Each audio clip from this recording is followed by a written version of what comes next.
ক্ষতিগ্রস্তের ভিতরে আমাদের আহত হয়েছে পাঁচজনের 4জনও গুরুতর আছে, কিন্তু একজন মৃত্যু সজ্জায়।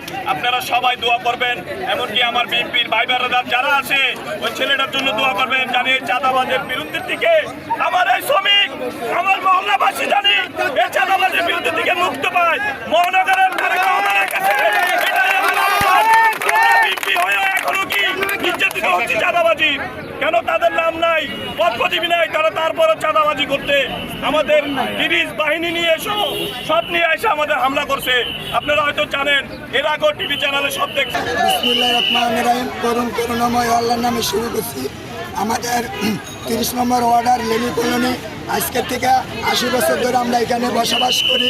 আমাদের মা বোন এখানে আছে, হ্যাঁ, কিছু বাইরের সন্তানের সকল আমাদের মা বোনেরকে অত্যাচার করে। আমরা 80 বছর ধরে আজ এখানে লুকিয়ে আছি। আমরা এই 30 নম্বর ওয়ার্ডের ভিতরে, স্ট্যান্ড রোডের ভিতরে কোনো সন্ত্রাস থাকবে না। আর যারা ব্যবসা ভাইয়েরা আছেন তারা বুক ফুলিয়ে ব্যবসা করবেন, যারা চাঁদাবাজি করবেন আপনারা যদি না পারেন, আমরা ইনশাল্লাহ আপনাদের সাথে, আমাদের কলোনি আছে, আমাদের কমিটি আছে, একটা সমাজ আছে, এদেরকে জানাবেন। আপনাদের নিয়েই আমরা এই সন্ত্রাস দমন করব ইনশাল্লাহ, এখনো করব। যারা সন্ত্রাসী করে, যারা চাঁদাবাজি করে, মা বোনের উপর অত্যাচার করে, তাদের বিরুদ্ধে আমরা এখানে আসছি প্রতিবাদ করার জন্য। আমরা চাই এখানে তাদের যেন সুস্থভাবে বিচার হোক।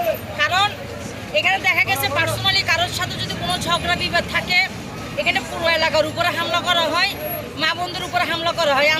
আমাদের কোনো নিরাপত্তা নাই।